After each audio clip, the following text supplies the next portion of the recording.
Hi ಎಲ್ರಿಗೂ. ಎಲ್ಲರೂ ಹೇಗಿದ್ದೀರಾ? ಎಲ್ಲರೂ ಚೆನ್ನಾಗಿದ್ದೀರಾ ಅಂದ್ಕೊಂಡಿದ್ದೀನಿ. ನಾನು ಕೂಡ ಚೆನ್ನಾಗಿದ್ದೀನಿ. ನಾನು ಊರಲ್ಲಿರೋದ್ರಿಂದ ಖುಷಿಯಾಗಿ ನನ್ನ ಮಗಳ ಜೊತೆಗೆ ಟೈಮ್ ಸ್ಪೆಂಡ್ ಮಾಡ್ತಾಯಿದ್ದೀನಿ. ಯಾಕಂತಂದರೆ ಬೆಂಗಳೂರಲ್ಲಿದ್ದಾಗ ನನಗೆ ಮನೆ ಕೆಲಸನೇ ಆಗೋಗ್ಬಿಟ್ಟಿರುತ್ತೆ ಇಡೀ ದಿನವೂ. ನಾನು ಫ್ರೀಯಾಗಿದ್ದಾಗ ನನ್ನ ಮಗಳು ಮಲಗಿಬಿಟ್ಟಿರ್ತಾಳೆ. ನೋಡಿ ಇವಾಗ ನನ್ನ ಮಗಳ ಜೊತೆಗೆ ಕ್ವಾಲಿಟಿ ಟೈಮ್ನ ಸ್ಪೆಂಡ್ ಮಾಡ್ತಾಯಿದ್ದೀನಿ. How cute. I love you ಮಗಳೇ. ವಿಷಯ ಏನಪ್ಪ ಅಂತಂದರೆ, ನಾವಿವತ್ತು ನಮ್ಮ ಚಿಕ್ಕತ್ತೆ ಮನೆಗೆ ಪೂಜೆಗೆ ಬಂದಿದ್ದೀವಿ. ಏನು ಪೂಜೆ ಅಂತಂತಂದರೆ, ವರ್ಷ ದಾಸಪ್ಪನ ಕರೆಸ್ಬಿಟ್ಟು ಪೂಜೆ ಮಾಡ್ತೀವಿ. ನಮ್ಮ ಮನೇಲಾದರೂ ಆಯಿತು, ನಮ್ಮ ಫ್ಯಾಮಿಲಿಗಳಲ್ಲಿ ಎಲ್ಲ. ಈ ಸಲ ನಮ್ಮ ಮನೇಲಿ ಮುಂದಿನ ವಾರ ಇಟ್ಕೊಂಡಿದ್ದೀವಿ. ನಾನು ಇರ್ತೀನೋ ಇಲ್ವೋ ಗೊತ್ತಿಲ್ಲ ಮುಂದಿನ ವಾರದ ತನಕ. ಹಾಗಾಗಿ ನಮ್ಮ ಚಿಕ್ಕತ್ತೆ ಮನೇಲಿ ಪೂಜೆಗೆ ಹೇಳಿದರು ಅಂತ ಹೇಳ್ಬಿಟ್ಟು ಬೆಳಗ್ಗೆನೇ ಹೊರಟು ಬಂದಿದ್ವಿ. ನಾವು ಬಂದು ಸುಮಾರು ಹೊತ್ತಿಗೆ ದಾಸಪ್ಪನ ಪೂಜೆ ಮಾಡೋರು ಬಂದರು. ಇಲ್ಲಿ ನೋಡಿ ಎಲ್ಲ ರೆಡಿ ಮಾಡ್ಕೊಳ್ತಾ ಇದ್ದರು. ನಮ್ಮ ಕಡೆ ಕೆಲವರಿಗೆ ಇದೆಲ್ಲ ಗೊತ್ತಿಲ್ಲ, ಹಾಗಾಗಿ ನಾನು ವಿಡಿಯೋ ಮಾಡಿಕೊಂಡೆ. ಲಾಸ್ಟ್ ಟೈಮ್ ಎಲ್ಲ ನಾನು ಲಾಸ್ಟು 3 ಇಯರ್ಸು ಕೂಡ ನಾವು ಕಂಟಿನ್ಯೂಸ್ ಪೂಜೆ ಮಾಡಿಸ್ತೀವಿ, ವರ್ಷ ಮಾಡಿಸ್ತೀವಿ. ನಾನು ವೀಡಿಯೋಸ್ ಎಲ್ಲ ಮಾಡ್ಕೊಂಡಿರಲಿಲ್ಲ. ಹಾಗಾಗಿ ಈ ವರ್ಷ ಸ್ವಲ್ಪ ನಮ್ಮ ಕಡೆಯವ್ರಿಗೆಲ್ಲ ಸ್ವಲ್ಪ ತೋರಿಸೋಣ ಅಂತ ಹೇಳಿ ವಿಡಿಯೋನ ಮಾಡ್ಕೊಂಡಿದ್ದೀನಿ. ನೋಡಿ ಇಲ್ಲಿ ಆ್ಯಕ್ಚುಲಿ ನಮ್ಮ ಚಿಕ್ಕತ್ತೆ ಮಗಂದು ಮದುವೆ ಆಗಿತ್ತು. ಇವಾಗ ರೀಸೆಂಟಾಗಿ 3 ಮಂತ್ಸು. ನಾನು ಮದುವೆ ವ್ಲಾಗೆಲ್ಲ ಏನೂ ಹಾಕಿಲ್ಲ. ಅದನ್ನು ಟೈಮ್ ಇದ್ದಾಗ ಎಡಿಟ್ ಮಾಡಿ ಹಾಕ್ತೀನಿ. ಅವ್ರನ್ನ ಮದುವೆ ಆಗಿ ಇದು ಫಸ್ಟ್ನೇ ಸಲ ದಾಸಪ್ಪನ ಪೂಜೆ ಮಾಡಿಸ್ತಾ ಇರೋದು. ಹಾಗಾಗಿ ಎಲ್ರಿಗೂ ಹೇಳಿದರು, ಊಟಕ್ಕೆ ಹೇಳಿದರು. ಹಾಗಾಗಿ ವೀಡಿಯೋ ಮಾಡ್ಕೊಂಡಿದ್ದೀನಿ ನೋಡಿ.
ನೋಡಿ, ಆ ದಾಸಪ್ಪನ ಭರಣಿಗೆ ಏನಂತಾರೋ ನಂಗೆ ಗೊತ್ತಿಲ್ಲ. ಈ ಥರ ಮುತ್ತೈದೆ ಕೈಯಲ್ಲಿ ಬೊಗಸೆಯಲ್ಲಿ ಹಸಿಟ್ಟು ಆಮೇಲೆ ಅಕ್ಕಿ ಎಲ್ಲ ಹಾಕಿಸ್ಬಿಟ್ಟು ಪೂಜೆ ಮಾಡಿಸ್ತಾರೆ. ನಮ್ಮ ಕಡೆ ಈ ಥರ ಎಲ್ಲ ಇಲ್ಲ. ನಮ್ಮ ಹಸ್ಬೆಂಡ್ ಮನೆ ಕಡೆ ಈ ಥರ ಎಲ್ಲ ಇರುತ್ತೆ. ಹಾಗಾಗಿ ಇದೆಲ್ಲ ನನಗೆ ಸ್ವಲ್ಪ ವಿಶೇಷ ಅನಿಸುತ್ತೆ, ಹಾಗೆ ಇಷ್ಟನೂ ಆಗುತ್ತೆ. ತುಂಬ ಚೆನ್ನಾಗಿತ್ತು. ಪೂಜೆ ಎಲ್ಲ ಆದಮೇಲೆ ನಿಜವಾಗ್ಲೂ ಮನಸ್ಸಿಗೆ ಎಷ್ಟೋ ಒಂಥರ ಸಮಾಧಾನ ಅನ್ನಿಸ್ತಾ ಇತ್ತು ನನಗೆ. ಲಾಸ್ಟ್ ಇಯರು ನಮ್ಮ ಮನೇಲೂ ಮಾಡಿಸಿದ್ವಿ.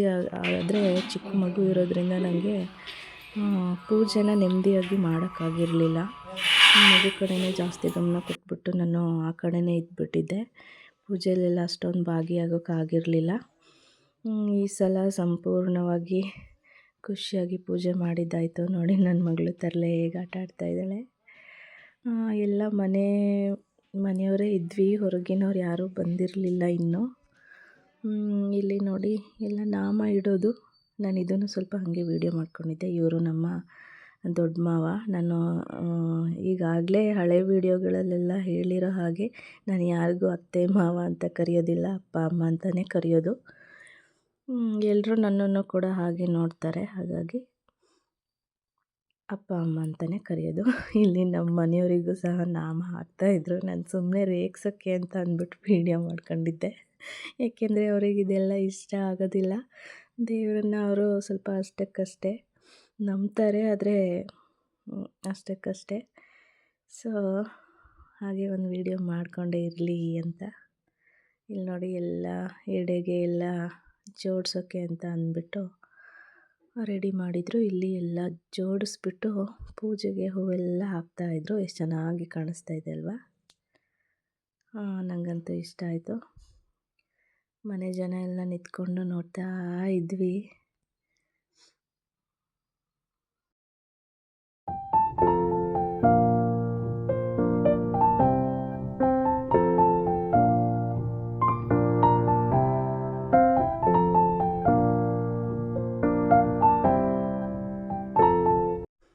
ಎಲ್ಲ ಫೈನಲ್ಲಾಗಿ ಎಲ್ಲ ಹೂ ಮುಡಿಸಿ ಎಡೆ ಎಲ್ಲ ಇಟ್ಟು ಫೈನಲಿ ಪೂಜೆ ಆಗ್ತಾಯಿತ್ತು.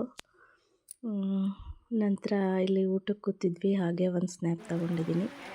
ಅದಾದಮೇಲಂತೂ ಹೇಗೆ ಮಳೆ ಬಂತು ಅಂತ ಅಂದರೆ ನನಗೆ ನಂಬೋಕ್ಕೆ ಆಗಲಿಲ್ಲ. ಮಳೆ ಮೋಡ ಇರಲಿಲ್ಲ, ಮಳೆ ಮುನ್ಸೂಚನೆ ಇರಲಿಲ್ಲ, ಸಖತ್ತಾಗಿ ಮಳೆ ಆಯಿತು ಮಾತ್ರ. ನಾನೇನಾದರೂ ಪಾಪು ಇರಲಿಲ್ಲ ಅಂದಿದ್ರೆ ನಿಜವಾಗ್ಲೂ ಮಳೆಯಲ್ಲಿ ಕುಂದಾಡ್ಬಿಡ್ತಾಯಿದ್ದೆ ಅನಿಸುತ್ತೆ.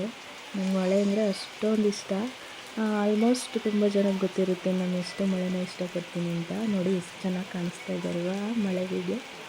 ಸೂಪರ್. ಫೈನಲಿ ಎಲ್ಲ ಪೂಜೆ ಎಲ್ಲ ಮುಗೀತು, ಎಲ್ಲ ಎತ್ತಿಡ್ತಾ ಇದ್ದಾರೆ. ಊಟ ಮುಗಿಸ್ಕೊಂಡು ಪೂಜೆ ಮುಗಿಸ್ಕೊಂಡು ಎಲ್ಲ ಆದಮೇಲೆ ಆಚೆ ಸ್ವಲ್ಪ ಕೂತಿದ್ವಿ. ಹೀಗೆ ಟೈಮ್ ಸ್ಪೆಂಡ್ ಮಾಡಿಕೊಂಡು ಅಪರೂಪಕ್ಕೆ ಫ್ಯಾಮಿಲಿಯವರೆಲ್ಲ ಸೇರ್ತೀವಿ, ಹಾಗೆ ಸ್ವಲ್ಪ ಟೈಮ್ ಸ್ಪೆಂಡ್ ಮಾಡಿ ನಂತರ ಮನೆಗೆ ಬಂದಿದ್ದಾಯಿತು. ಇಲ್ಲಿ ನೋಡಿ ನನ್ನ ಕ್ಯೂಟಿ ಪೈ ಹೇಗೆ ನಾಟಕ ಮಾಡಿಕೊಂಡು ಮುದ್ದಾಗಿ ಆಟ ಆಡ್ತಾ ಇದ್ದಾಳೆ. ಇವಳು ಆಟ ಆಡೋದು ನೋಡೋಕ್ಕೆ ಒಂದು ಖುಷಿ. ಏನೇ ಬೇಜಾರಿದ್ರೂ, ಏನೇ ಮನಸ್ತಾಪಗಳಿದ್ರೂ ಇವಳ ಮುಖ ನೋಡಿ ಎಲ್ಲ ಮರ್ತೋಗುತ್ತೆ.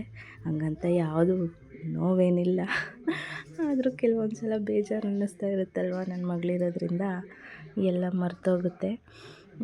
ಇವತ್ತಿನ ವ್ಲಾಗ್ನ ಇಲ್ಲೇ ಮುಗಿಸ್ತಾ ಇದ್ದೀನಿ. ಯಾರೆಲ್ಲ ನನ್ನ ಚಾನಲ್ನ ಸಬ್ಸ್ಕ್ರೈಬ್ ಮಾಡದೆ ವಿಡಿಯೋನ ನೋಡ್ತಾ ಇದ್ದೀರಾ, ದಯವಿಟ್ಟು ಸಬ್ಸ್ಕ್ರೈಬ್ ಮಾಡಿಕೊಂಡು ವಿಡಿಯೋನ ನೋಡಿ ಹಾಗೆ ಸಪೋರ್ಟ್ ಮಾಡಿ. ನೆಕ್ಸ್ಟ್ ವಿಡಿಯೋದಲ್ಲಿ ಸಿಗೋಣ. ಬಾಯ್ ಬಾಯ್, ಟೇಕ್ ಕೇರ್ ಆಲ್.